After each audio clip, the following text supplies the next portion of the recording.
Praise the Lord. നല്ലൊരു നാളെ ஆண்டவர் கொடுத்துக்க நாம் ஸ்தோத்திரம் செய்வோம். இந்த கால நேரத்தில் ஆவியானவர் நம்மோடு பேசுகிற வேத பகுதி நீதிமொழிகளின் புஸ்தகம் 20ஆம் அதிகாரம் 27ஆம் வசனம். The book of Proverbs chapter 20 verse 27.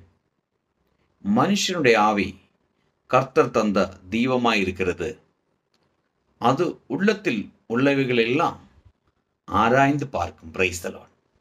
ஆமென். தேவனுடைய பிள்ளையே, மனுஷனுடைய ஆவி கர்த்தர் தந்த தீபமாய் இருக்கிறது. அப்படின்னா நீ ஒரு வெளிச்சம், உனக்குள்ளே ஆவி இருக்கிறது. ஆமென். அது உள்ளத்தின் உள்ளவைகளை எல்லாம் ஆராய்ந்து பார்க்கும்.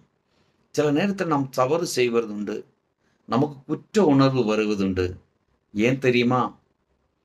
நமக்குள்ள அந்த ஆவி தீபமாய் இருக்கிறபடினாலே. எந்த ஆவி? பரிசுத்த ஆவி. இந்த நாளில் உன்னுடைய வாழ்க்கையிலே நீ விரும்புகிற காரியத்துக்கு தடையா ஏதாவது வந்தால், ஆமேன், உங்களுடைய உள்ளத்தில் உள்ளதை ஆராய்ந்து பாருங்க. ஏதாவது தவறு செஞ்சிருக்கிறோமா? கர்த்தரிடத்தில் மன்னிப்பு கேளுங்க. ஒரு அற்புதம் செய்ய ஆண்டவரேன்னு கேளுங்க. இனி அந்த தவறுகள் செய்ய மாட்டோம்னு சொல்லுங்க.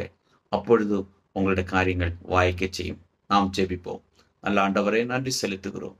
இந்த கால நேரத்தில் என்ன கேட்கிற ஒவ்வொரு பிள்ளைகளையும் இந்த வசனத்தின்படி பிதா குமாரன் பரிசுத்தாவின் நாமத்தில் ஆசீர்வதித்து ஜெபிக்கிறோம். இயேசுவின் நாமத்தில் பிதாவே, ஆமென்.